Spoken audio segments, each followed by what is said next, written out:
আমাদের টিয়া পাখির ডায়েরি চ্যানেলের নিত্য নতুন রোমান্টিক ভালোবাসার গল্প পেতে ও শুনতে আমাদের চ্যানেলটিকে সাবস্ক্রাইব করে পাশে থাকুন। ধন্যবাদ। কাহি ভাই প্লিজ আস্তে গাড়ি চালান, অ্যাক্সিডেন্ট হয়ে যাবে।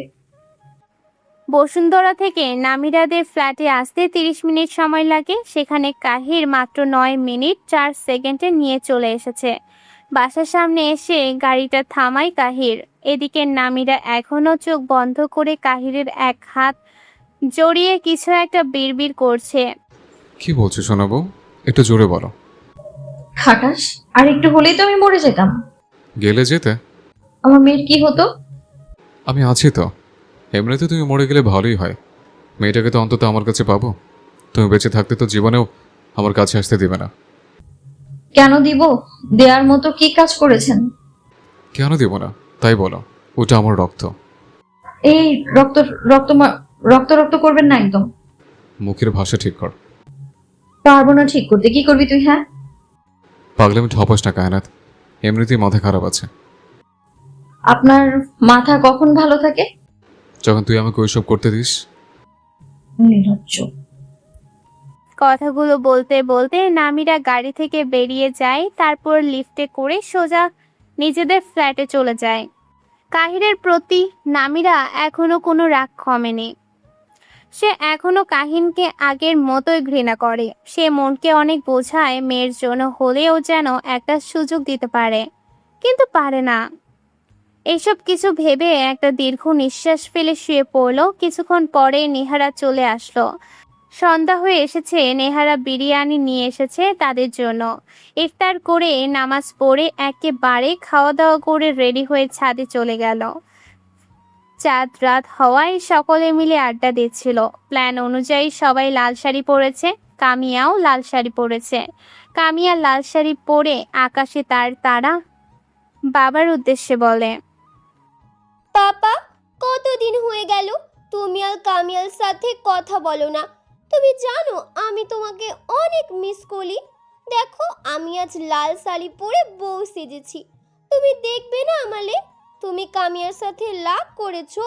লাগ করলে কামিয়া সরি, তাও তুমি কথা বলো পাপা। কামিয়া তোমালে ছাড়া ভালো নেই। দেখো কামিয়া কত পাচ্ছে তোমাকে ছাড়া। কামিয়ার আদো আদো ইমোশনাল। কথাগুলো শুনে কাহিরের বুক কেঁপে ওঠে। তার একটা ভুলের জন্য তার ছোট মেয়েটা কতই না কষ্ট পাচ্ছে। তার বুকের ভেতর হঠাৎ করে খুব জ্বালা পোড়া করছে। তার এমন নিজের কষ্ট হতে দেখে মনের মধ্যে অজান্তে একটা কথা ভেসে উঠল। সে নামিরাকে বলেছিল কখনো বাচ্চা নেবে না, কারণ সে নামিরার ভালোবাসার ভাগ কাউকে দিতে পারবে না। অথচ আজকে কামিয়ার এমন কথা শুনে তার সত্যি খুব কষ্ট হচ্ছে। সে ছাদে আসতে চায়নি, কিন্তু সবাই এত করে জোর করলো যে না এসে পারল না। সে ছাদে এসেই আগে কামিয়ার কাছে এসেছিল, যার জন্য কামিয়ার বলা কথাগুলো সে শুনলো। সে পেছন থেকে গিয়ে কামিয়াকে জড়িয়ে ধরলো, কোলে তুলে নিল। তারপর কপালে একটা চুমু দিয়ে কামিয়াকে বলল, আমি তো তোমার সাথে আছি, তাহলে কেন তো কষ্ট পাচ্ছ মাম্মা? আমি তো তোমার কথা বলছি না, আমি তো তালা পাপার কথা বলছি। আমার তালা পাপা অনেক দিন থেকে আমার সাথে কথা বলছে না, এই জন্য আমি তালা পাপার জন্য কষ্ট পাচ্ছি। তোমার তারা পাপা তো এখন আর আসবে না, কারণ আমি চলে এসেছি না, এজন্য। এতদিন আমি তারা হয়ে অনেক দূরে ছিলাম, যার জন্য তুমি আমার সাথে মানে তারার সাথে কথা বলতে। এখন তো আমি চলে এসেছি, তাই তারাও চলে এসেছে। তুমি সত্যি বলছো পাপা? তুমি এতবেলে চলে এসেছো? আল যাবে না তো তালা হয়ে? না মাম্মা, আর তারা হয়ে যাব না। এবার থেকে সবসময় তোমার কাছেই থাকবো। সত্যি? হুম। কামিয়া, তুমি আবার ওনার কোলে উঠেছো? তোমাকে না আমি বারবার মানা করেছি তুমি যেন ওর কাছে না যাও। কামিয়া আর কাহিরের কথার মাঝেই সেখানে উপস্থিত হয় নামিরা এবং কামিয়াকে উদ্দেশ্য করে কথাগুলো বলে, মিস্টার আফনান খান কাহির, আপনাকে আমি লাস্ট ওয়ার্নিং দিচ্ছি। আপনি আমার আর আমার মেয়ের কাছ থেকে দূরে দূরে থাকবেন। আমি ভালো আছি, ভালো থাকতে দিন, আমায় খারাপ হতে বাধ্য করবেন না আমায়। ও তো তোর একার মেয়ে না, ও তো আমারও মেয়ে। No no no mister Afnan Khan Kahir, Anabia Khan Kamiya শুধু আমার মেয়ে। ও ওর মাম্মা আমি, পাপাও আমি। দয়া করে আমাদের সুখের সংসারে বাহাত ঢুকাতে আসবেন না। আনাবিয়া খান কামিয়া শুধু কায়নাত খান নামিরার মেয়ে, কোনো আফরান খান কাহিরের মেয়ে না। নামিরার সম্পূর্ণ কথা শুনে কাহির বাঁকা হেসে অনেকটা নামিরার কাছাকাছি চলে আসলো। তারপর কামিয়ার কপালে একটা চুমু খেয়ে নামিরার মুখের কাছে আসতেই নামিরা অনেকটা পিছিয়ে গেল। সেটা দেখে কাহির নামিরার পেছনে চুল ধরে নামিরার মুখটা অনেকটা কাছে নিয়ে এসে রাগে হিস হিস করতে করতে বলল, আর যদি আমি বলি পুরো কায়নাত খান নামিরাটাই আমার, তখন তুই কি বলবি? এক সময় সম্পূর্ণ কায়নাত খান নামিরা আপনার ছিল, কিন্তু এখন আর সে আপনার নেই। তাই নাকি? সে এখন কার? সে এখন শুধুই তার মেয়ে। নামিরার কথা শুনে কাহির ভুরু কুঁচকে নিল। কায়নাত তার নয়, তার এটা সে মানতে পারছে না। সে তো এই কারণের জন্যই বাচ্চা নিতে চাইতো না। সে মুহূর্তের মধ্যে রেগে বোম হয়ে গেল। নামিরা তাকে না জানিয়ে প্রেগনেন্ট হয়েছিল, এটা তার মাথায় আসতেই সে আরো রেগে গেল। কাহির নামিরাকে এবার নিজের সাথে চেপে ধরে রাগে দাঁতে দাঁত চেপে বলল, তুই কোন সাহসে আমাকে না জেনে প্রেগনেন্ট হয়েছিলিস? আমি তো রোজ তোকে পিল খেতে দিতাম। তাহলে তুই কিভাবে প্রেগনেন্ট হলি? বল বেয়াদবের বাচ্চা, তাড়াতাড়ি বল। তুই যদি এখন আমার কথার উত্তর না দিস, তাহলে ছাদ থেকে তোকে নিচে ফেলে দেব, আর সাথে নিজেও পড়ে মরব। ভেবে দেখ, পড়ে মরবি নাকি বেঁচে থেকে সত্যিটা বলবে? কাহিরের এইভাবে রেগে যাওয়ায় নামিরা অনেকটাই ভয় পেয়ে গেল। কাহিরের রাগ সম্পর্কে সে অবগত। এখন যদি সে সত্যিটা না বলে তাহলে সে সত্যি সত্যি তাকে ফেলে দেবে এবং সে নিজেও মরে পড়বে। সে নিজেও পরে মরবে। তার মেয়েকে বাঁচানোর জন্য সে মৃত্যুর দুয়ার থেকে ফিরে এসেছে, অথচ এই শয়তান কাহির তাকে আর তার মেয়েকে মারতে চাচ্ছে। ভাবতেই তার পায়ের রক্ত মাথায় উঠে গেল। সে রেগে কিছু বলতে যাবে, অমনি তার নজর গেল কাহিরের লাল হয়ে যাওয়া চোখে। কাহিরের চোখ দেখে নামিরা শুকনো একটা ঢোক গিলল। তারপর ভেজা বিড়ালের মতো মিনমিন করে বলতে লাগলো, আমি আপনার দিয়ে আইসক্রিম খেতাম না। আমি ওই ফ্লেভারের আইসক্রিম অনেকগুলোই এনে রেখেছিলাম ঘরের ফ্রিজে। আপনি যখন ফ্রেশ হতে ওয়াশরুমে ঢুকতেন, তখন আমি আইসক্রিম পাল্টে দিতাম। বাহ, তার মতো একটা হার্ট সার্জন ডাক্তারকে কিভাবেই না বোকা বানাইছে এই পিচ্চি মেয়েটা। এখন না হয় তার বয়স 22, কিন্তু যখন সে ওই কাজ করেছিল তখন তার বয়স ছিল মাত্র 18 বছর। সে কি করে ভেবেছিল এই বাচ্চা পাগল মেয়েটা তার কথা মেনে নিবে? কাহির নামিরকে ছেড়ে দূরে দাঁড়ালো, তারপর ঘাড়টা হালকা মাসাজ করে আবারও নামিরার দিকে তাকালো, যে কিনা এখন তার মেয়েকে আদর করতে ব্যস্ত। সে নামিরাকে কিছু না বলেই রুমের দিকে চলে গেল। কি বলবে? একে বললেই কি এ ভালো হয়ে যাবে? এ কিছুতেই ভালো হয়ে যাওয়ার মানুষ না। কামিয়াকে নামিরা কখনোই কাহিরকে দিবে না। এই কাহির জানে, কাহিরে এটাও জানে নামিরা তাকে সহজে মাফ করবে না এই মেয়ের জন্য। যে তাকে কি কি করতে হবে এখন আল্লাহই জানে। সে চাইলেই ভয় দেখিয়ে নামিরাকে তার কাছ থেকে নিয়ে আসতে পারে, কিন্তু সে এটা করতে চাচ্ছে না, কারণ এটা করলে সে হয়তো তার বউ বাচ্চাকে পাবে কিন্তু নামিরাকে পাবে না। নামিরার দেহ পাবে কিন্তু মন পাবে না, আর তার শুধু মন টাইপ লাগবে। সে কখনোই দেহের পাগল ছিল না। সে ছোট থেকে শুধু নামিরাকেই চেয়ে এসেছিল। নামিরা ব্যতীত আর কাউকেই সে চায় না। সে বর্তমানে একটু সুস্থ হলেও নামিরাকে না দেখলে সে মরে যাবে। কামিয়া সন্তান হয়েও কামিয়ার প্রতি যতটা না তার দুর্বলতা, তার থেকেও 1000 গুণ বেশি নামিরার প্রতি সে দুর্বল। কাহির রুমে এসে দরজা খট করে বন্ধ করে দিল। কাহিরের যাওয়ার দিকে তাকিয়ে নামিরা হালকা হাসলো, তারপর আবারও মুখ ভেঙচি কাটলো। রাত 3টা বাজে, এখনো সবাই জেগে আছে। কামিয়াকে আজ জোর করে সাবিহা খান নিয়ে গেছে। নামিরা প্রথমে দিতে চাচ্ছিল না, কিন্তু তারা অনেক জোর করে। তার থেকেও বড় কথা, নামিরার মেজ মা জেসমিন খান নামিরাকে কথা দিয়ে গেছে সকালবেলা সে নিয়ে যাবে। নামিরা তো দিবেই না, কিন্তু তারাও সোনার পাত্রী নয়। প্রায় ঘন্টাখানেক তর্ক করার পর অবশেষে তারা জিতে কামিয়াকে নিয়ে গেছে। সবাই বলেছে সকালে নিয়ে যাবে, কিন্তু নামিরা বলেছে সকালের আগেই সে নিয়ে যাবে। তাতেই তারা রাজি হয়ে গেছে। মোটেই তো নামিরা দিচ্ছিল না, কিন্তু এখন যখন দিতে রাজি হয়েছে তার কথা মতোই হোক। নামিরা এটাও বলেছে যে আর কোনো দিন যেন তারা এরকম অন্যায় আবদার না করে তার কাছে। তারাও বলেছে ঠিক আছে, আর কখনো এমন আবদার করবে না। অথচ সবাই মনে মনে বলছে জোর করে নিয়ে যাবে। কামিয়াকে নিয়ে ড্রয়িং রুমে সবাই হাসাহাসি করছে। কামিয়া খুব কথা বলতে পারে। সবাই কামিয়ার সাথে গল্প করেছে আর হাসাহাসি করছে। কতগুলো দিন পর আজ খানবাড়িতে সবাই প্রাণ খুলে হাসছে। 4 বছরে কখনো তারা এইভাবে একসাথে বসে হাসি ঠাট্টা গল্পগুজব করেনি। নামিরা চলে যাওয়ার পর বাড়িটা একেবারে মরা বাড়ির মতো হয়ে গেছিল। অথচ আজকে কামিয়া আসার বাড়িটা আবার যেন প্রাণ ফিরে পেল। কাহির নিজের রুমেই ছিল। ড্রয়িং রুম থেকে হাসাহাসির আওয়াজ পেয়ে সে সেখানেই গেল। কামিয়াকে দেখে বেশ অবাক হলো কাহির।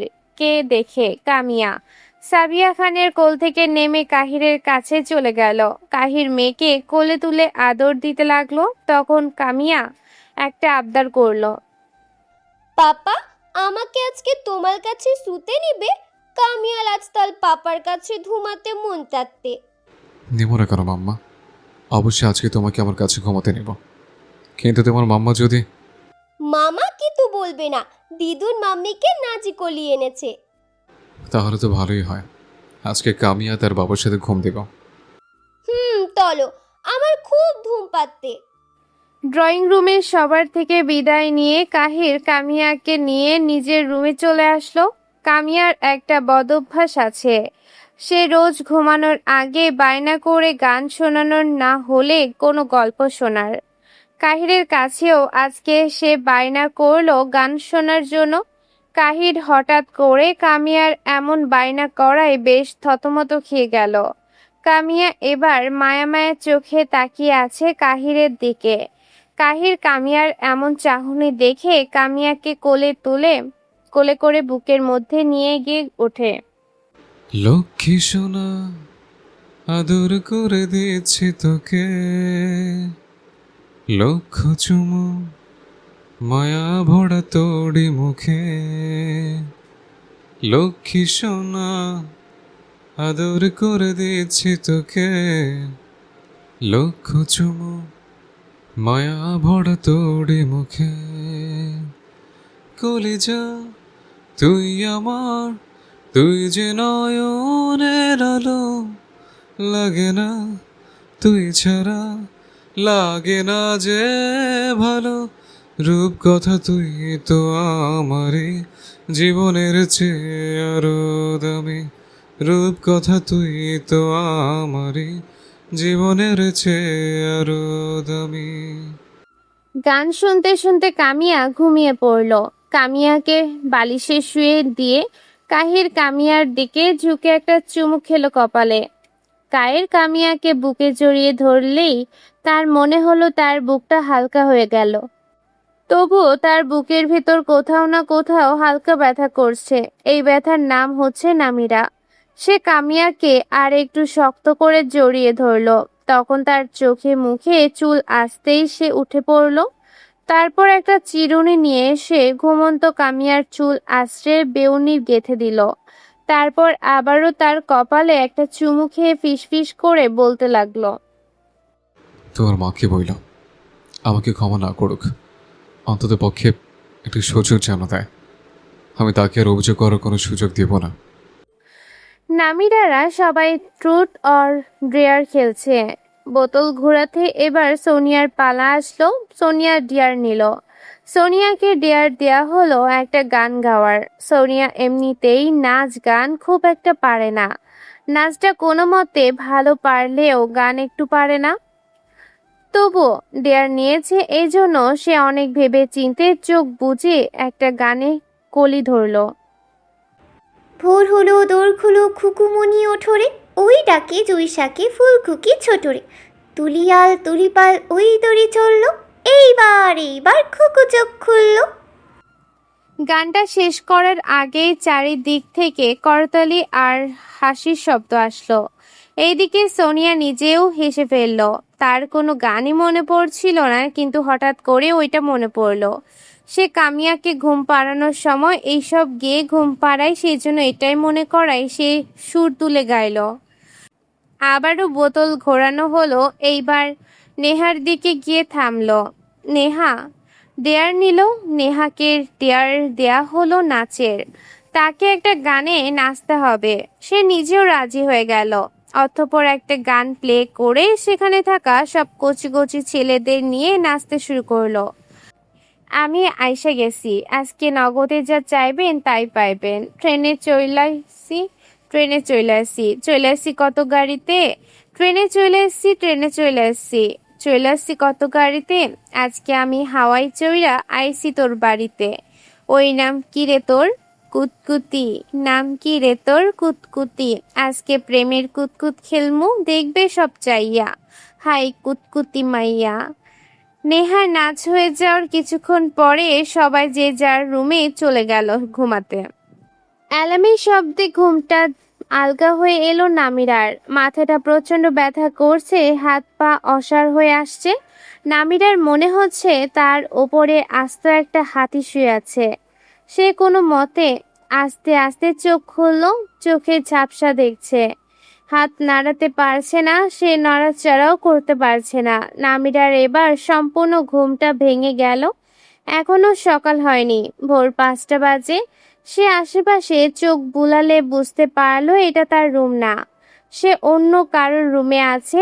এটা ভেবেই সে উঠে বসার চেষ্টা করলো, কিন্তু পারল না।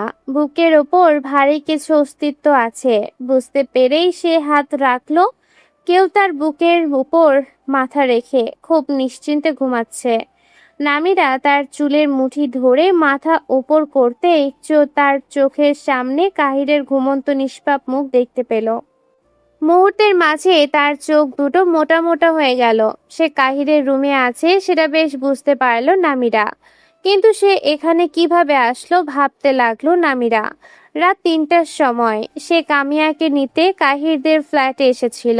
3টার সময় কলিং বেল চাপার সাথে সাথে দরজাটা খুলে দেয় নামিরার মা আরমিন খান। এতক্ষণ ধরে সে মেয়ের অপেক্ষাই করছিল। মেয়েটাকে এক নজর দেখার জন্য সে সারা রাত জেগে ড্রয়িং রুমে বসেছিল। তার অপেক্ষার অবসান ঘটিয়ে রাত 3টার সময় হাজির হয় নামিরা। নামিরাকে দেখে নামিরার মা আরমিন খান কিছু বলতে যাবে তার আগেই নামিরা শক্ত কণ্ঠে বলে ওঠে, আমার মেয়ে কোথায়? তাকে নিয়ে আসেন। তোমার মেয়ে ঘুমাচ্ছে, সকালে এসে নিয়ে যেও। আমি সকালে আসতে পারবো না, আমার মেয়েকে এখানে নিয়ে আসেন।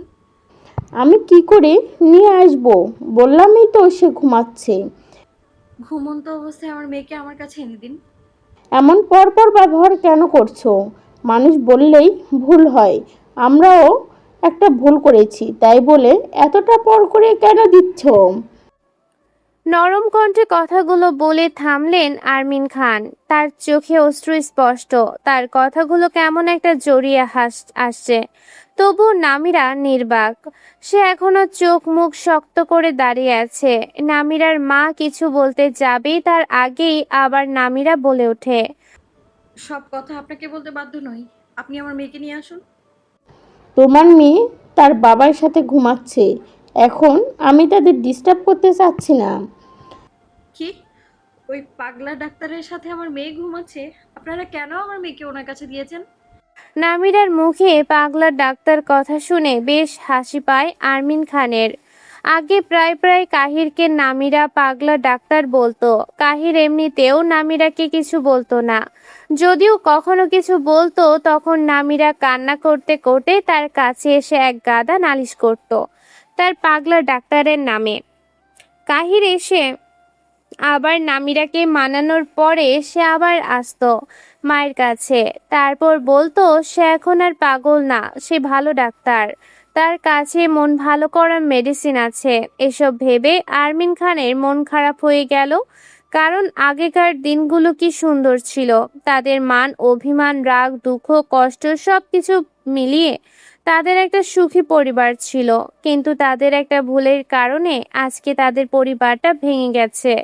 অন্যদিকে নামিরা এখনো রাগে ফুসফুস করছে। তাকে রাগ করতে দেখে আরমিন খান জবাব দিলেন, আমরা কেউ দেইনি, তোমার মেয়ে নিজ থেকেই তার বাবার কাছে আবদার করেছিল তার সাথে ঘুমানো। নিশ্চয়ই আপনারা শিখিয়ে দিয়েছেন, না হলে আমার মেয়ে এমন একটা বাজে আবদার জীবনেও করতো না। আমি চিনি আমার মেয়েকে। আমি সত্যি কথা বলছি, তোমার মেয়েকে আমরা কেউ শিখিয়ে দেইনি, সে নিজে নিজেই এমন একটা আবদার করেছিল। আমার মেয়ে মরে গেলেও এরকম একটা আবদার করবে না, জানি আমি সেটা। আমি মিথ্যা কথা বলছি না নামিরা, তোমার বিশ্বাস না হয় তুমি অন্য কারো কাছে জিজ্ঞেস করার কোনো মানেই হয় না, কারণ আমি কাউকেই বিশ্বাস করি না। তাহলে আর আমার কিছু বলার নেই। আমার মেয়েকে এনে দিন। আমি এখন কাহিরের কাঁচা ঘুম ভাঙাতে পারবো না, পারলে তুমি যাও গিয়ে তোমার মেয়েকে নিয়ে আসো। আমি কেন যাব? আমি কি এখানে নিয়ে এসেছিলাম নাকি যে আমি নিয়ে আসবো? তুমি কে নিয়ে এসো নামিরা, তুমি আর কাঁচা ঘুম ভাঙালে সে তোমাকে কিছু বলবে না, কিন্তু আমরা যদি তার কাঁচা ঘুম ভাঙাই তাহলে আমাদের রেহাই থাকবে না। কেন রাখবে না? কারণ সেদিন নামিরার সকল সত্যিটা জানার পর কাহির বাড়ি এসে সবাইকে উত্তম মাধ্যম দিয়েছিল। সে কাউকে মারেনি, কিন্তু মুখে যেগুলো বলেছিল সেগুলো সব মারির উপর উঠে গেছিল। সবাইকে এক এক করে এমন এমন কথা বলেছিল যেগুলো শোনার পর থেকে সবাই তার সামনে যেতে ভয় পায়। আরমিন খান আর সাবিহা খানের সাথে পুরোপুরি কথা বন্ধ করে দিয়েছে কাহির। জেসমিন খানের সাথে কথা বলে, তবে খুবই অল্প। একমাত্র ভাই বোনদের সাথে ছাড়া কারোর সাথে তেমন একটা কথা বলে না। সেদিন বাড়ি এসে শারমিন খানকে আরো একটা কথা বলেছিল। আমি না হয় পরের ছেলে, তাই তোমার মেয়েকে অমন করে মারতে পেরেছিলাম, অবিশ্বাস করতে পেরেছিলাম। তুমি তো তার আপন মা, ছোট আম্মু, তাহলে তুমি কেন তাকে আগলে নাওনি? কেন তাকে বিশ্বাস করোনি? ওই ঝড় বৃষ্টির রাতে কেন তাকে তুমি একা একা বাড়ি থেকে বের হতে যেতে দিয়েছিলে? তুমি তো চাইলেই পারতে তার সঙ্গ দিতে, কেন দাও না ছোট আম্মু? নিজের সংসার বাঁচানোর জন্য তুমি এতটা ছোট হয়ে গিয়েছিলে যে মেয়েকেও বড় করনি।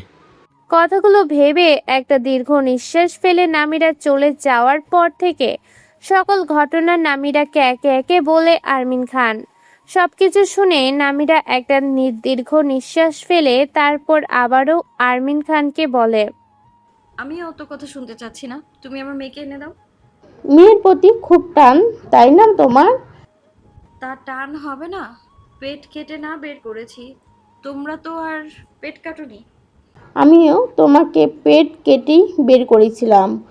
তোমার কোনো কষ্ট হয়নি, কারণ আমি তোমার বুকের মধ্য থেকে বড় হইনি, পেটে থেকে বড় হয়েছে। কিন্তু আমার মেয়ে আমার বুকের মধ্যে বড় হয়েছে, এই জন্য আমার টান বেশি।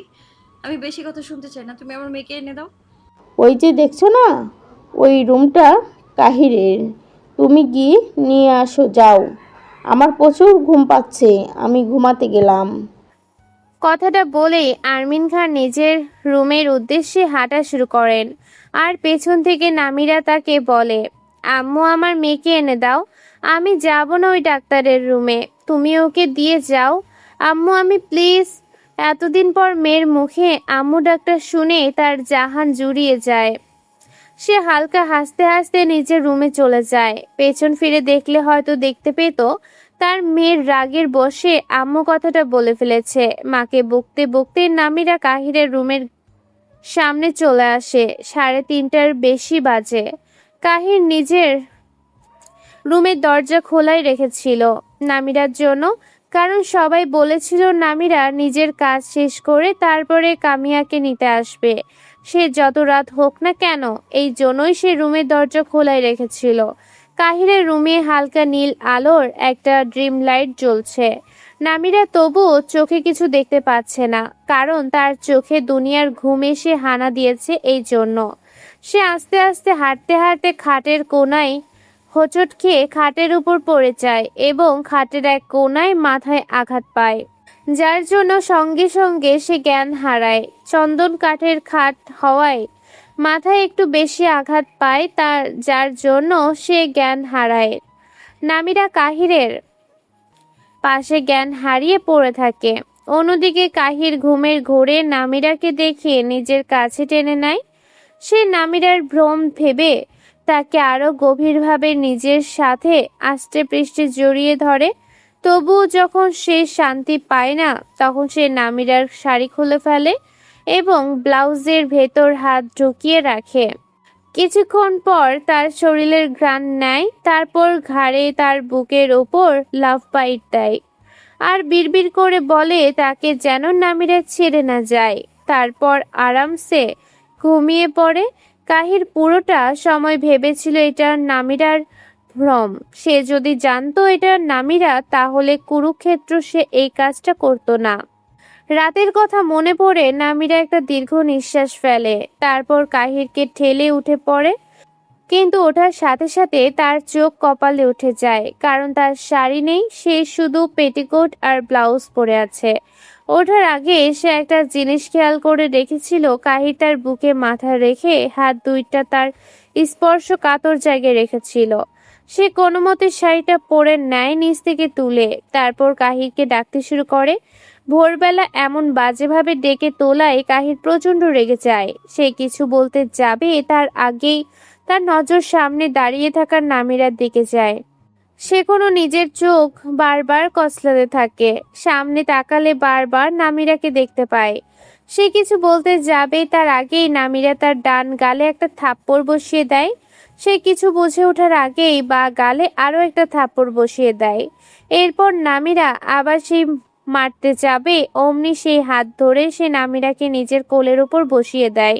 তারপর রাগে দাঁত কিরমির করতে করতে বলতে থাকে, সাত সকালবেলা মারামারি করে শখ জাগলো কি করে? হ্যাঁ শুনে। নামিরা কোনো মতে নিজের কান্না আটকে রেখে নাক টেনে শক্ত করে কণ্ঠে বলে, আপনি একটা জানোয়ার, অমানুষ আপনি। আমি কি করেছি সেটা বল। কি করেননি তাই বলুন। আমি কি করেছি সেটাই আগে বল। আমি কিছুই বুঝতে পারছি না, এমন পাগলামি কেন করছিস? আপনি আমায় রেপ করেছেন, আপনি আমার সুযোগ নিয়েছেন। মুখ সামলে কথা বল। আমি তোকে রেপ করেছি মানে কি? আমি তো তোর স্বামী হই। স্বামী হন তাই না? আপনি স্বামীর রূপে আস্ত একটা রেপিস্ট। আপনি সব সময় আমার শরীর চেয়েছেন তাই না? এই জন্যই সুযোগ বুঝে আমাকে সবার আবার ভোগ করেছেন, হ্যাঁ? কায়নাত, নামিরার মুখে সাত সকালবেলা এমন বাজে কথা শুনে মুহূর্তেই রাগ মাথায় উঠে যায় কাহিরের। সে নিজের সর্বশক্তি দিয়ে নামিরাকে একটা থাপ্পড় মারে। কাহিরের থাপ্পড়ের ওজন এতটাই বেশি ছিল যে নামিরা তাল সামলাতে না পেরে নিচেই পড়ে যায়। নামিরা কিছু বলতে যাবে, তার আগেই কাহির নামিরাকে উদ্দেশ্য করে বলে, কায়নাত, কি বললি? আমি রেপিস্ট? হ্যাঁ হ্যাঁ, আপনি রেপিস্ট মিস্টার আফনান খান কাহির। আপনি একটা খোদার কসম, তোর এই মুখ দিয়ে আর একটা বাজে কথা বের করবি তো আজকে তোর শেষ দিন হবে, সাথে আমারও। কি করবেন? হ্যাঁ কি করবেন আপনি? নামিরা এবার উঠে দাঁড়ায়, তারপর ঘুমন্ত কামিয়াকে কোলে নিয়ে কাহিরকে উদ্দেশ্য করে বলে ওঠে, আমি ঘৃণা করি আপনাকে মিস্টার আফনান খান কাহির। আমি ভীষণ ঘৃণা করি আপনাকে। আপনার জন্য, শুধুমাত্র আপনার জন্য আমার মেয়ে বাবার ভালোবাসা থেকে বঞ্চিত। আপনি যদি আমাকে একটু একটু বিশ্বাস করতেন, তাহলে আজ এই দিন দেখতে হতো না। আমার বাচ্চার সব থেকেও না থাকার যন্ত্রণা ভোগ করতে হতো না। আমার মেয়ে যখন তার বাবার জন্য কান্না করে, তখন আমার খুব কষ্ট হয়, আমি নিঃশ্বাস বন্ধ হয়ে আসে আমার তখন। আপনি এসব বুঝবেন না, কারণ আপনার মন পাথর দিয়ে তৈরি। আপনি আমাকে ভালোবাসেননি, আপনি আমার শরীরকে ভালোবেসেছিলেন, যার জন্য আমার শরীরে কলঙ্কের দাগ লাগানোর সাথে সাথেই ছেড়ে দিয়েছিলেন আপনি আমায়। আপনি যদি সত্যিই ভালোবেসে থাকতেন আমায়, তাহলে কখনোই ওই ভিডিওকে ভিত্তি করে আমাকে অপমানিত করতে পারতেন না। আপনি মাঝরাতে ঘর থেকে বের হতে বাধ্য করতেন না। এখন আবার আসছেন বাবা দাবি করতে। আপনি কি ভেবেছেন আপনি বাবা দাবি করবেন আর আমি আপনাকে আমার মেয়েকে দিয়ে দিব? পাগল আমি, মরে গেলেও দেব না। আর আজকে আপনি যেটা করলেন না, আপনার উচিত হয়নি। আমি এটা স্বামীর অধিকার হিসেবে নেব না, আমি এটা রেপ হিসেবে নেব। আপনি আমার চোখের সারা জীবন একটা রেপিস্ট হয়ে থাকবেন। কখনোই আপনি আমার মনে জায়গা করে নিতে সক্ষম হবেন না। কথাটা বলে আর এক মুহূর্ত দাঁড়ালো না নামিরা, কামিয়াকে নিয়ে চলে গেল। অন্যদিকে কাহির মেরে বসে আছে। তার সাথে কি হলো সে কিছুই বুঝতে পারল না। নামিরার কথাগুলো এখনো তার কানে বাজছে। নামিরার সব কথা তার বুকে এসে বিচ্ছে। নামিরাকে সে তার ইচ্ছার বিরুদ্ধে কখনো ছুঁয়েও দেখেনি। সে যদি একটু জড়িয়ে ধরতো তাও নামিরার অনুমতি নিয়ে জড়িয়ে ধরতো। আর আজ নামিরা তাকে কি বলে গেল, সে রেপিস্ট? নামিরা তাকে এত বড় কথা বলতে পারলো? কালকে রাতে যে জায়গায় শান্তি অনুভব হয়েছিল সেখানে আজ দাও দাও করে আগুন জ্বলছে, প্রচুর যন্ত্রণা করছে। তার বুকের ভেতর নামিরার বলা এক একটা বাক্য তার বুকে এসে বাজছে। আজকে ঈদের দিন। সে রুমের দরজাটা বন্ধ করে দিল এবং একসাথে কয়েকটা ঘুমের মেডিসিন নিয়ে ঘুমিয়ে পড়ল। আবার সে যদি জেগে থাকে তাহলে সে অসুস্থ হয়ে পড়বে। এই জন্যই তার কাছে মনে হলো ঘুমিয়ে থাকাটাই বেটার। অন্যদিকে নামিরা এসে কামিয়াকে সোনিয়ার কাছে দিয়ে বলল তার শরীরটা আজকে ভালো লাগছে না, তারা যেন কামিয়াকে নিয়ে ঘুরতে চায়।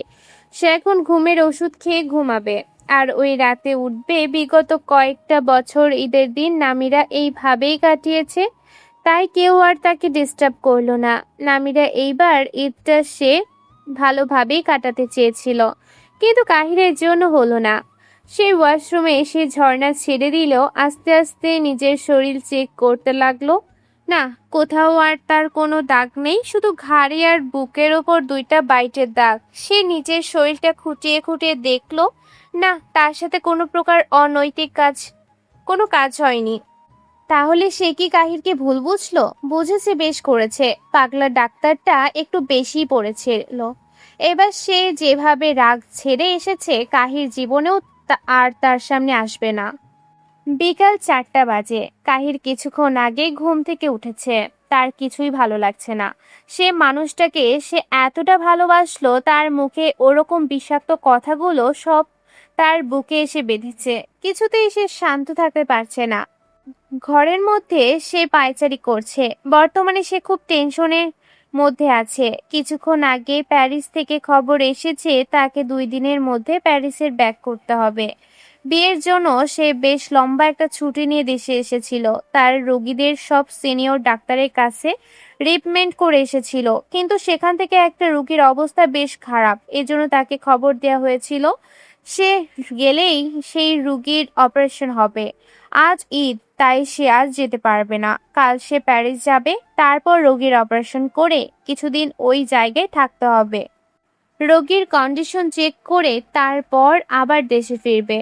প্যারিস যাওয়ার কথা আপাতত কাউকে জানায়নি, শুধুমাত্র আদিত্যকে ছাড়া। কাহির বিছানায় বসে ইমেল চেক করছিল। সেই সময় গুটি গুটি গায়ে হাজির হয় কামিয়া। পাপ্পা পাপ্পা, কোথায় তুমি? কতক্ষণ থেকে ডাকছি, শুনতে পাচ্ছ না? এই তো মাম্মা, আমি এইখানে। আমি খুবই দুঃখিত, আমি তোমার কথা শুনতে পাইনি। দেখো, আমি আজ মাম্মার প্রিন্সেস সেজেছি। সুন্দর লাগছে না আমাকে? খুব সুন্দর লাগছে তোমাকে মাম্মাম, একেবারে তোমাকে রাজকন্যার মতো লাগছে। সত্যি বলছো তো নাকি মিথ্যা কথা বলছো? সত্যি করে বলছি মাম্মাম, তোমাকে পৃথিবীর সব থেকে সুন্দর রাজকন্যার মতো লাগছে। তুমি মিথ্যা বলছো কেন? আমি পৃথিবীর সব থেকে সুন্দর না পাপা, আমার থেকে মামা বেশি সুন্দর। তোমার মাম্মা পৃথিবীর সব থেকে সুন্দর রাজরানী, আর তুমি তার একমাত্র সুন্দরী রাজকন্যা। তাহলে তুমি কে? আমি হলাম এক অভাগা রাজা, যার একটা রাজ্য আছে, একটা রাজরানী আছে, একটা রাজকন্যাও আছে, তবুও তার কিছুই নেই। সব আছে অথচ থেকেও কিছু নেই। মানে কি পাপা? বলো তুমি কে? আমি হলাম কামিয়ার পাপা। না, তুমি শুধু আমার পাপা নাও, তুমি লাজা, মাম্মা লানি, আর আমি লাজকন্যা। হ্যাঁ, ঠিক বলেছ। তাইলে এইবার বলো আমি কে আর মাম্মা কে তোমার? তুমি আমার জান বাচ্চা, আর তোমার মাম্মা আমার বেঁচে থাকার কারণ। পাপা, তুমি নতুন জামা পরনি কেন? আমি পরেছি, আন্নি পরেছে, শুধু তুমি আর মাম্মা পরনি কেন? কামিয়ার আদরের কথা শুনে দীর্ঘ একটা নিঃশ্বাস ফেল কাহির। ঈদ তো তাদের জন্য যাদের মনে সুখ থাকে। তার মনে তো কোনো সুখ নেই, আর না নামিরার মনে সুখ আছে। এই জন্য তারা কেউ ঈদ পালন করলো না। আচ্ছা, 4 বছরে তো কাহির একটা ঈদেও নতুন জামা কাপড় পরেনি। নামিরাও কি তাই করেছে? হয়তো আবার হয়তো না, হয়তো আবার হয়তো না। নামিরাকে তার প্রচন্ড মনে পড়ছে। মন চাচ্ছে আগের মতো গিয়ে বুকে ঝুঁকে নতুন জামা পরিয়ে নিজের মতো সাজিয়ে দিতে। কামিয়া অনেক কথাই বলেছে, ঈদ নিয়ে সেও টুকটাক জবাব দিচ্ছে। হঠাৎ কামিয়া তাকে জড়িয়ে ধরলো, সেও কামিয়াকে জড়িয়ে ধরলো এবং মনে করতে লাগলো তাদের দুইজনের প্রথম ঈদের কথা। তাদের বিয়ের কয়েক মাস পরেই ঈদ আসে। ঈদের 2 দিন আগে কাহিরের সাথে নামিরার ঝগড়া হয়। কাহিরের সাথে নামিরা ঝগড়া করে নিজের রুমে সারাদিন কাটিয়ে দেয়। সে বাহিরেও বের হয় না, হাতে মেহেদিও দেয় না। 3 ভাইয়ের একমাত্র ছোট মেয়ে হওয়ায় সবাই তাকে মাথায় করে রাখে। নামিরা নিজেও চঞ্চল স্বভাবের, এজন্য সকলের চোখের মনে। তারা ভাই বোনরা সবাই হাতে মেহেদি দিলেও নামিরা মেহেদি দেয় না। নামিরা ঘুমানোর পরে কাহির মেহেদির স্টিকার দিয়ে নামিরা 2 হাতে মেহেদি লাগিয়ে দেয় আর পায়ে নিজে আলতা পরিয়ে দেয়। ঈদের দিন সকালে নামিরা ঘুম থেকে ওঠে না। কাহির এতে খুব রেগে যায়। সে জোর করে নামিরাকে গোসল করিয়ে নতুন জামা কাপড় পরিয়ে দেয়, তারপর হালকা সাজিয়ে নিচে নেমে আসে। সেই ঈদে তারা সকল ভাই বোন মিলে অনেক আনন্দ করে।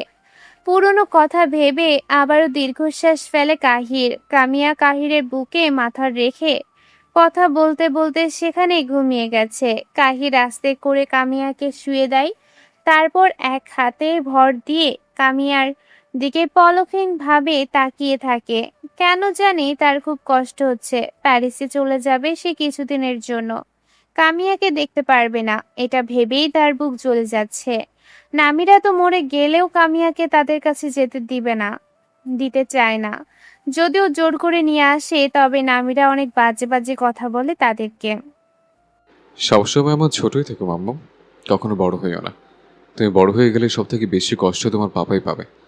তুমি যত তাড়াতাড়ি বড় হবে তত তাড়াতাড়ি তোমার পাপা তোমাকে হারাবে। তোমার বাবাও তোমাকে হারাতে চায় না মাম্মাম, সে সব সময় চায় তার মাম্মাম তার কাছেই থাকুক। কথাটা বলে কাহির একটা চুমু খেলো কামিয়ার কপালে, তারপর বাহিরে বের হয়ে গেল। ঘর থেকে সবাই বের হতেই সানজিদার মুখোমুখি হয় কাহির। কাহিরকে দেখে সানজিদা বলে ওঠে, কামিয়াকে দেখেছিস কোথাও? কেন?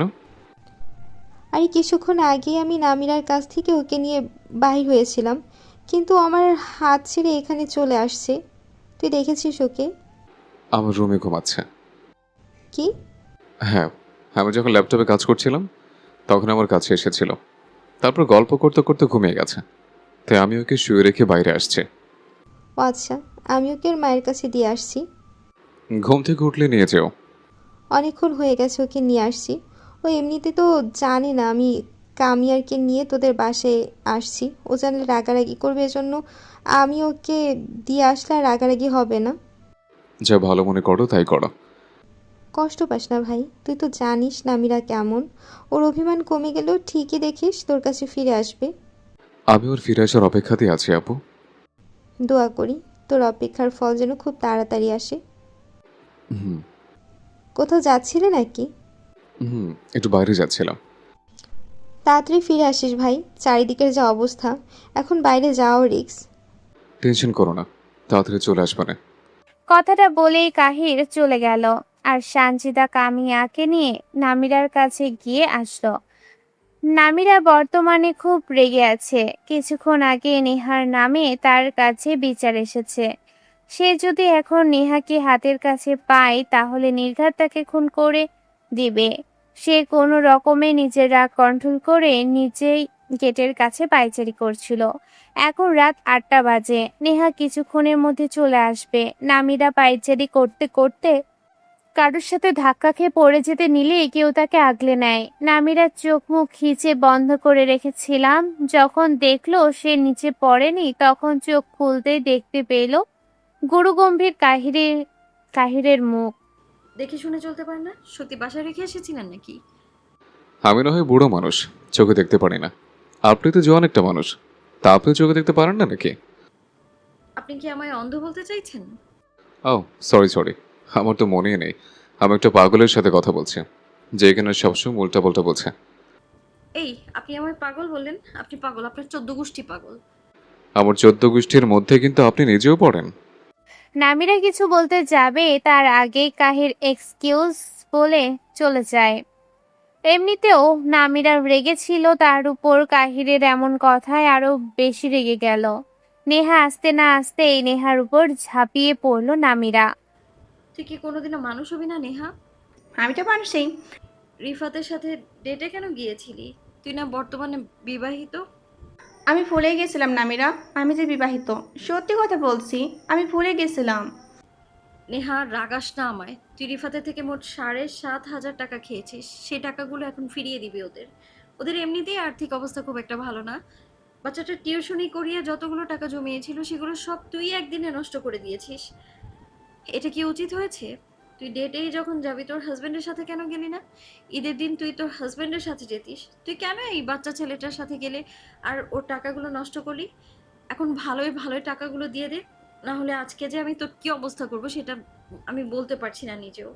নামিরার কথা শুনে নেহা চুপচাপ নিজের ব্যাগ থেকে 8,000 টাকা নামিরার কাছে দিয়ে চলে যায়। অন্যদিকে নামিরা টাকাগুলো নিয়ে চলে যায় রিফাতের মায়ের কাছে। তার টাকাগুলো দিয়ে চলে আসে নিজের ফ্ল্যাটে। ঘরের ভেতর ঢুকতেই কামিয়া দৌড়ে এসে নামিয়াকে জড়িয়ে ধরে তারপর নামিরার উদ্দেশ্যে বলে ওঠে। মাম্মা, হুম। তুমি অনেক সুন্দর মাম্মা। আমার মাম্মা পৃথিবীর সব থেকে সুন্দর আর best mamma. I love you so much mamma. তুমিও অনেক সুন্দর আমার রাজকন্যা। মাম্মা তোমায় অনেক ভালোবাসি। পরন্ত বিকেলের আংশিক ডুবে যাওয়া সূর্যের লাল আভার নিভু নিভু আলোয় নামিরার রুমটা রঙিন হয়ে উঠেছে। খোলা জানালা দিয়ে আসা হালকা বাতাসে নামিরার চুলগুলো উড়ছে, ঠোঁটে তার হালকা হাসি। তার কোলের ওপর বসে আছে তার একমাত্র বেঁচে থাকার শেষ সম্বল কামিয়া। কামিয়ার কথা শুনে মূলত নামিরা হালকা হাসছে। কামিয়া তার মাকে এটা সেটা বলেছে, এটা সেটা বলতে তার পাপার কথাই বলেছে। নামিরা না চাইতেও মেয়ের কথার সাথে তাল মিলাচ্ছে। তার একটু ইচ্ছে করছে না কাহিরের কথা শুনতে, কিন্তু মেয়ের জন্য শুনতে হচ্ছে। কামিয়া কথা বলার এক ফাঁকে তার মায়ের কাছে জিজ্ঞেস করে, আচ্ছা মাম্মা, আমার তো মাম্মা আছে, আবার পাপাও ফিরে এসেছে। তোমার পাপা মাম্মা কই? কামিয়ার এ কথা শুনে নামিরা বুকের ভিতর ধপ করে উঠল। তার বাবা মা কই? এই প্রশ্নটাই কামিয়া করেছে তার কাছে। প্রশ্নটা শুনে তার খুব কষ্ট হলো। আসলেই তো কামিয়ার মা আছে, আবার তার বাবাও ফিরে এসেছে, কিন্তু তার বাবা মা কোথায়? হিসাব করলে দেখা যায় তার পাশের ঘরেই তার বাবা মা থাকে। তাদের মাঝে মাত্র এক টুকরো দূরত্ব, অথচ তাদের মনের মাঝে হাজার হাজার মাইল দূরত্ব। না চাইতেও নামিরার চোখে অশ্রুকণা এসে হানা দেয়। তারপর তার বাবা মায়ের করা কাজের কথা মনে পড়ে এবং যখন তখন নামিরা শক্ত হয়ে যায়। ভেঙে পড়লে চলবে না। সে যদি ভেঙে পড়ে তাহলে এই লড়াইয়ে জিতবে না। নামিরা নিজেকে শক্ত করে চোখের পানি কামিয়ার আড়ালে মুচকে একটা হাসি দিয়ে মলিন মুখে বলে, আমার বাবা মাও আকাশের তারা হয়ে গেছে, তারা আর কখনো ফিরবে না। মায়ের মলিন মুখটা দেখে কামিয়ার খুব খারাপ লাগে। এজন্য সে নামিরাকে শান্ত করার জন্য বলে, তুমি কত পেও না মাম্মা, কামিয়া আছে না তোমার কাছে? শোনা, আমি জানি আমার কামিয়া আছে, এই জন্য কষ্ট পাই না। তুমি দেখবে পাপার মতো তোমার পাপা মাম্মাও ফিরে আসবে। তাদের ফিরে আসার দরকার নেই, আমার কামিয়া আছে না। কামিয়াই আমার মা, কামিয়াই আমার পাপা। মায়ের এমন কথা শুনে কামিয়া খিলখিল করে হেসে দেয়। নামিরাও সেই সাথে হেসে দেয়। তারপর দুজন আবারও গল্প করতে লাগে। গল্প করতে করতে কামিয়া আবারও নামিরাকে প্রশ্ন করে। কামিয়ার প্রশ্নের উত্তর নামিরার কাছে ছিল, সেই জন্য সেও ছটফট উত্তর দিয়ে দেয়। কামিরার প্রশ্নটা ছিল, মাম্মা, হ্যাঁ সোনা বলো। একটা কথা বলবো। একটা কেন, হাজারটা বলো সোনা। আমরা পাপার সাথে থাকি না কেন? কারণ তোমার বাবা পচা, মাম্মামকে শুধু কষ্ট দেয় এই জন্য। আমি পাপাকে ভালো পাপা করে দিব। আর এমন অলক্ষণে কথা বলবে না, তোমার পাপা জীবনেও ভালো হবে না। আর না, আমরা তোমার পাপার সাথে থাকবো। সন্ধ্যা হয়ে আসছে, চলো নাস্তা বানাই। মায়ের শব্দ কণ্ঠে বলা কথাটায় বেশ ভয় পেয়ে যায় কামিয়া। নামিরা অনেক রাগী কণ্ঠে এই কথাটা বলে। নামিরা কামিয়াকে কোলে করে ড্রয়িং রুমে এসে নেহার কাছে দিয়ে রান্নাঘরে চলে যায়। সোনিয়ারা বাসায় নেই, বাসায় শুধু নেহা, তিশা আর নামিরা। তিশা রুমে ঘুমোচ্ছে, নেহা আর কামিয়া খেলা করছিল। এমন সময় তাদের বাসার কলিং বেল বেজে ওঠে। নেহা গিয়ে খুলে দিতেই দেখতে পায় ভাইয়ের উস্কো খুস্কো চুল, লাল চোখ, এলোমেলো ড্রেস আপ। নেহা আর তার ভাইকে দেখে বেশ অবাক হয়। তার থেকেও বেশি অবাক হয় তার ভাইয়ের এই অবস্থা দেখে। ভাইয়া, তোমার এই অবস্থা কেন? কি হয়েছে? তোর বান্ধবী কোথায়? কেন? আগে বল ও কোথায়?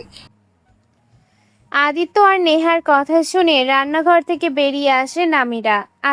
আদিত্যকে এই অবস্থায় দেখে বেশ অবাক হয়। কামিয়াও এসে তার আঙ্কেল এর কাছে এসে কোলে উঠে পড়ে। নামিরা আদিত্যের সাথে কথা বলছিল, এমন সময় তিশা রুম থেকে বের হয়। মূলত সে পানি খাতেই বের হয়েছিল। ঘুমের মাঝে হঠাৎই তার খুব পানি পিপাসা করে, এই জন্যই পানি খেতে এসে দেখে আদিত্যকে দেখেও না দেখার ভান করে। যখন রান্নাঘরে যাচ্ছিল তখন কামিয়াকে নামিরার কাছে দিয়ে তিশাকে পাজা কোলে তুলে নিয়ে রুমের ভেতর ঢুকে পড়ে, রুম লক করে দেয়। কিছুক্ষণ পর সেই ঘর থেকে দুইটা শব্দ আসে, তারপর আর কোনো শব্দ আসে না। নেহা আর নামিরা ওদেরকে স্পেস দিয়ে ঘর থেকে বের হয়ে বাগানের দিকটায় যায়, যে জায়গায় নামিরার দুইটা ছেলের কবর আছে। আমাকে মারলেন কেন? আশ্চর্য, আবার মারছেন? কি করেছি আমি? আমি তো কিছুই বুঝতে পারছি না, কেন মারছেন? অন্তত কারণটা তো বলুন। আমার জানা মতে আমি কোনো ছেলের সাথে কথা বলিনি, তাহলে মারছেনটা কেন? আমাকে ইগনোর করার মানে কি? কথা বল মাদার চোদ, আমাকে কেন ইগনোর করিস? সেই দিনকার জন্য আর কতবার সরি বলবো? হ্যাঁ, 2 বছর হয়ে গেছে। এই 2 বছরের না হলেও আমি তোর কাছে 200 বার পা ধরে ক্ষমা চাইছি, তাও তুই আপনাকে আমি কেন ক্ষমা করব? আপনি ঠাস। আবার মারছেন? এবার তিশা কান্না করে দেয়। তিশার কান্না দেখেও আদিত্যের মন গলে না। সেই সোজা বিছানার ওপর টান টান হয়ে শুয়ে পড়ে। তারপর তিশাকে উদ্দেশ্য করে বলে, বাসর করবো আমি, যা শাড়ি পরে আয়। আমি আপনার সাথে বাসর করব না, বেয়াদব পুরুষ। তুই যা, এই শাড়িটা পরে আয়। কথাটা বলেই আদিত্য আলমারির কাছে গেল এবং সেখান থেকে একটা সুতির শাড়ি বের করলো এবং তিশার হাতে ধরিয়ে দিল। যেদি তিশা কিছুতেই শাড়ি পরবে না, এই জন্য আদিত্য আলমারির এক সাইড থেকে একটা লাল শপিং ব্যাগ থেকে কিছু একটা বের করে তিশার হাতে দিতেই তিশার চোখ মোটা মোটা করে তাকায়। একেবারে পাতলা ফিনফিনে একটি নাইটি। এই শপিং ব্যাগটা কিছুদিন আগেই নিয়ে এসেছিল আদিত্য তিশাকে এই ব্যাগটা দিতে এসে আলমারির এক সাইডে ফেলে দেয়। তারপর থেকে সেখানেই ছিল এই ব্যাগটি। একই রুমে 3 জন থাকলেও তারা কেউ কারোর জিনিস হাত দেয় না। চোখ মোটা মোটা করে কি দেখছিস? যা পরে আয়, না হলে কিন্তু আমি পরিয়ে দেব। আপনি কিন্তু বলেছিলেন আমার অনুমতি ছাড়া আমাকে ছোবেন না, তাহলে এখন? আগের কথা বাদ দে, এখন যেটা বলছিস সেটা কর, না হলে কিন্তু কি করবি তুই? কিছুক্ষণ পরেই টের পাবে সোনা। এবার আদিত্য আর রাগ দেখিয়ে নয়, বরঞ্চ শান্তভাবেই তিশাকে জড়িয়ে ধরলো। তারপর যে গালে চড় মেরেছিল সেখানে চুমু খেতে লাগে। আদিত্য আদরে তিশা গলে যায় এবং আদিত্যকে জড়িয়ে ধরে কান্না করে দেয়। হাজারো অভিযোগ জানাচ্ছে তিশা। আদিত্য সেগুলো শান্ত ছেলের ন্যায় শুনে যাচ্ছে। তিশা এবার আদিত্যর বুকে বা পাশে মাথা ঠেকিয়ে বলে ওঠে, আপনি সত্যি খুব খারাপ আদিত্য। আমাকে একটুও ভালোবাসেন না। ভালোবাসলে এভাবে মারতে পারতেন না আমাকে। ভালোবাসি বলেই তো মেরেছি, ভালো না বাসলে তো আর মারতাম না। আমি আপনাকে একটুও ভালোবাসি না। বাসতে হবে না, আমি বাসলেই হবে। ছাড়ুন আমাকে। ছাড়ার জন্য তো আর ধরে নেই। আমি আমি আপনাকে ডিভোর্স দিব। আমাকে রাগিও না মিস চটপটি। আবার উল্টো উল্টো নামে ডাকছেন। এবার আমাদের স্বাভাবিক সম্পর্কে আসা দরকার। স্বাভাবিক সম্পর্কই তো আছি। না নেই তিশা, বিয়ে হয়েছে প্রায় 4 বছর হতে গেল, অথচ আমাদের মধ্যে এখনো সেই স্বামী স্ত্রীর সম্পর্কটা গড়ে ওঠেনি, যার জন্য এত ঝামেলা হচ্ছে আমাদের মাঝে। আর কয়েকদিন পরে দিয়ার বিয়ের অনুষ্ঠান হবে, গেলে তারপর আবার আমাদের অনুষ্ঠান হবে। আমি চাই আমাদের বিয়ের অনুষ্ঠান আগেই আমরা নিজেদের সম্পর্কটা স্বাভাবিক করব। এই মুহূর্তে আমি তোমাকে চাই। মানে মানে বোঝাচ্ছে। কথাটা বলেই আদিত্য রুমের চারপাশে একবার নজর ঘুরিয়ে নিল, তারপর জানালা বন্ধ করে দিল। আস্তে আস্তে রুমের লাইটগুলো বন্ধ করে দিল। এরপর সাউন্ড বক্সে হালকা জোর দিয়ে একটা গান প্লে করে দিল। তারপর সেই গানের তালে তালে আদিত্য তিশাকে নিয়ে নাচতে শুরু করলো। নাচ শেষ করে আদিত্য তিশাকে কোলে তুলে নিল। তারপর বিছানায় শুয়ে দিয়ে নিজেও তিশার ওপর শুয়ে পড়ল। কিছুক্ষণ তিশার মুখের দিকে তাকিয়ে থেকে তারপর তার অধর জোড়া নিজের অধরের মাঝে নিয়ে নিল।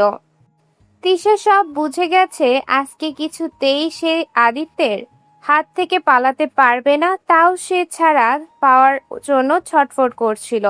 তখন আদিত্য বিরক্ত হয়ে তিশার অধর ছেড়ে বলল, কি হয়েছে, এমন ছটফট করছো কেন? পালাতে চাইছো? আজকে আমি পালাতে দিচ্ছি না। দেখো, ছেড়ে দাও। আমরা তোমাদের বাড়িতে গিয়ে থাকবো। এখানে আমি থাকতে চাচ্ছি না, আমার খুব লজ্জা করে। আরে বাহ, আমাকে মানানোর জন্য তুমি করে কথা বলছো। সরি বৌজান, আজকে আমি মানছি না। প্লিজ আদিত্য, বাইরে আপনার বোন আছে, নামিরা আছে, আমি তাদেরকে মুখ দেখাতে পারবো না। শোনো নামিরা, এমনিতেও কিছু ভাববে না, কারণ ওর একটা মেয়ে আছে, ও জানে। আর বাকি রইল নেহার কথা। ও এখন বিবাহিত, তার সাথেও আজ না কাল এসব হবে, তাই সেও কিছু মনে করবে না। আর ওরা এখন এমনিতেও এখানে নেই, বাইরে গেছে আমাদের দুজনের স্পেস দিতে। তিশার পালানোর সব পথ বন্ধ করে দিয়েছে। আদিত্য এবার নিজের অধিকার খাটাতে লাগলো। তিশা নিজেকে আদিত্যের কাছে ধরা দিল। সে নিজেও এই অসুস্থ সম্পর্ককে সুস্থ করতে চায়। আদিত্যের ওপর রাগ কমে গেছে অনেক আগেই, তবে আদিত্যকে সে বুঝতে দেয়নি। আদিত্যকে ভালোবাসে সে, তার আদিত্য তাকে ভালোবাসে এটা প্রমাণ কিছুক্ষণ আগেই সে পেয়েছে। দুপুরে ঘুমানোর আগে সে আদিত্যকে একটা মেসেজ দিয়েছিল, সে আদিত্যকে ডিভোর্স দিয়ে অন্য কাউকে বিয়ে করবে। এটাই পাঠিয়েছিল। তারপর আর কি, আদিত্য চলে এসেছে। সবকিছু ভালো হলেও আদিত্য যে তাকে মেরেছে তাতে সে অনেক ব্যথা পেয়েছে। গালটা এখনো ব্যথায় টনটন করছে, সেই সাথে শরীরের ব্যথাও যোগ দিয়েছে। রাত 8টা বাজে। নামিরারা এখনো বাইরে ঘুরে বেড়াচ্ছে। কিছুক্ষণ আগেই আদিত্য তো চলে গেছে, তখন তারা ঘরে যায়নি। তার একটা কারণ আছে, আজকে মাসের 1 তারিখ। প্রতি মাসের 1 তারিখে বাসা ভাড়া দেয়া তারা। আজকে 1 তারিখ, এই জন্য আজকে বাসা ভাড়া দিতে হবে। তাই সোনিয়া টাকা নিয়ে আসতে গেছিল। সোনিয়া ঘর থেকে টাকা নিয়ে এসে নামিরার হাতে দিল। নামিরা, তুই তো প্রতি মাসে টাকা দিস, তাই এবার এটাও তৈরি হয়। আমি একা যেতে পারবো না, তুইও চল না আমার সাথে। আচ্ছা চল। তারপর তারা চলে গেল। নেহা, তিশা, প্রীতি আর দিয়া রুমেই ছিল। নামিরা, কামিয়া আর সোনিয়া এরা 3 জনাই বাগানে হাঁটাহাঁটি করছিল। বাগানে অনেক ধরনের ফুল গাছ আছে। এগুলো অবশ্য সব নামিরা আর নেহাই লাগিয়েছে। এই গাছগুলোর যত্ন তারা নিত, কিন্তু এখন আর নেয় না, কারণ এই গাছের যত্ন করে আরাফাত খান। আরাফাত খান খুব গাছ ভালোবাসেন। তাদের বাসায় অনেক ধরনের ফুল গাছ ছিল, সেগুলো সব আরাফাত খান লাগিয়েছিল। এখানেও আরাফাত খান অনেক ধরনের ফুল গাছ নিয়ে এসেছে। এই কয়দিনে। বেশিরভাগ সময় আরাফাত খান এই বাগানেই থাকে, এই জন্য তারা আর আসে না। নামিরাদের বাসা ভাড়ার টাকা নিত এই এই বাড়ির কেয়ারটেকার হাসান। তার কাছে টাকা নিয়ে গেলে সে বলে এই বাড়ির মালিক আরাফাত খানের কাছে দিতে।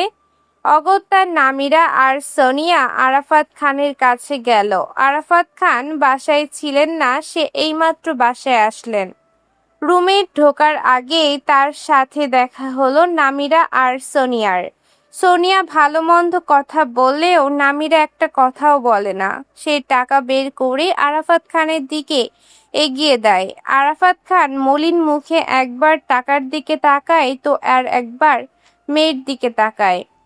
নামিরা অন্যদিকে তাকিয়ে বলেন, এই মাসের বাড়ি ভাড়া টাকা পুরো 10,000 টাকাই আছে। পানির বিল, কারেন্ট বিল আর ওয়াইফাই বিল সবকিছু মিলে মোট 15,000 টাকাই আছে, গুনে দেখতে পারেন। তুমি এইভাবে কথা কেন বলছো? এই বাড়িটা তোমার, এই বাড়িটা তোমারই। দুঃখিত মিস্টার খান, এই বাড়িটা আমার না। অনেক শখ করে কিনেছিলাম তোমার জন্য, তোমার নামই আছে। নিজের বাড়িতে থেকে ভাড়া দেওয়ার কোনো মানে হয় না। মানে মানে হয়, অনেক মানে হয়, কারণ এই বাড়িটা আমার না। আমি এই বাড়িটা কিনেছি তোমার জন্য। আমাকে কিছু কিনে দেওয়ার মানুষ 4 বছর আগেই মারা গেছে। এখন আর আমাকে কিছু কিনে দেওয়ার কোনো মানুষ নেই। বারবার আমাকে বলবেন না এই বাড়িটা আমার। জীবিত বাবাকে তো মৃত বানিয়ে দিলে। একটা কথা বলি আপনাকে, মৃত মানুষ মরে গেলে মনকে বুঝ দেওয়া যায়, কিন্তু জীবিত মানুষ থেকেও না থাকলে মন থেকে বুঝ দেওয়া যায় না। 4 বছর আগে আমি যখন আপনার বাসা থেকে বেরিয়ে এসেছিলাম, তখন থেকেই আমি নিজেকে এতিম বলে পরিচয় দিয়ে এসেছি। এতগুলো বছর পর আপনার দেয়া এই বাড়িটা, এটা নিয়ে আমার পক্ষে সম্ভব নয়, কারণ আমার বাবা 4 বছর আগে মারা গেছে। দয়া করে আমার আর আমার মেয়ের মাঝখানে আপনারা কেউ আসবেন না। 2 দিনও হয়নি আপনারা এসেছেন, অথচ আমার মেয়ের কাছে আপনারা অনেক প্রিয় হয়ে উঠেছেন।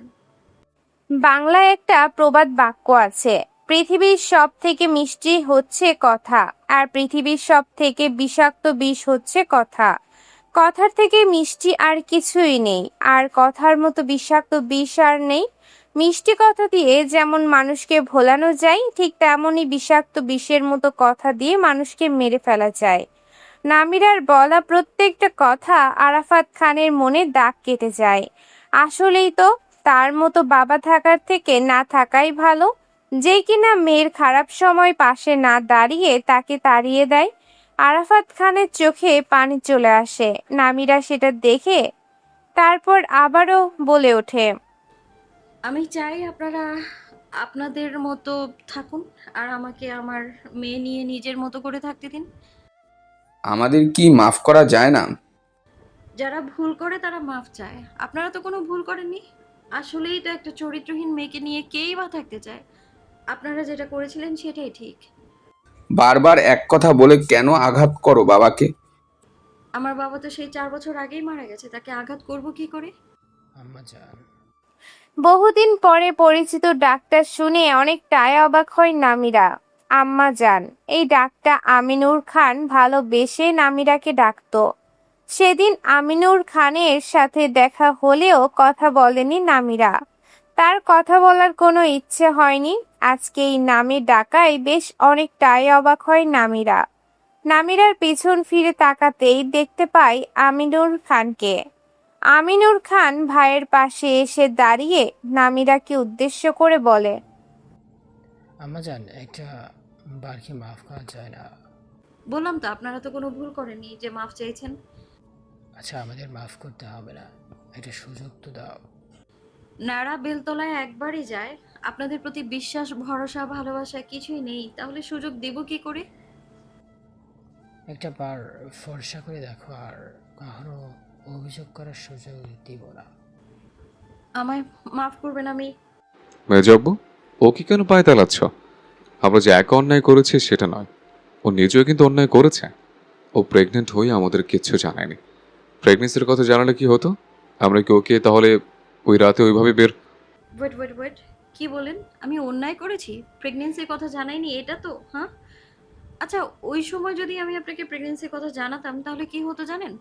আপনি আমার বাচ্চাকে নিজের বলে মেনে নিতেন। আপনি আপনি যে আমার বাচ্চাটাকে জারজ সন্তান বলতেন না, তার কি গ্যারান্টি আছে?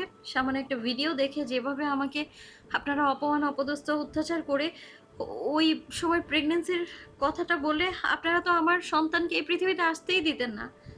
হয়তো আপনারা আমার সাথে সাথে আমার মেয়েটাকেও মেরে ফেলতেন। একটা মা হয়ে আমি কিভাবে নিজের সন্তানকে শেষ করে দিতাম? সবাইকে কি আপনি নিজের ছোট মায়ের মতো ভাবেন, যে কিনা নিজের সংসার বাঁচানোর জন্য শেষ পর্যন্ত মেয়ের পাশে পর্যন্ত দাঁড়ায়নি?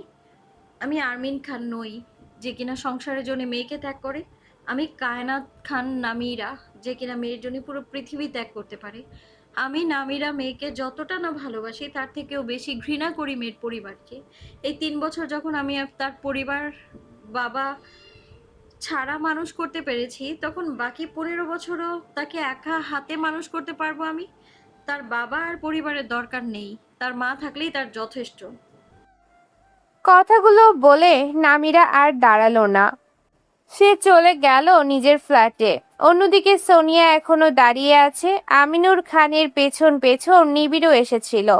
সে তার বোনের একটা কথাও শোনেনি, সে শুধু দেখে গেছে বোনের বান্ধবীকে।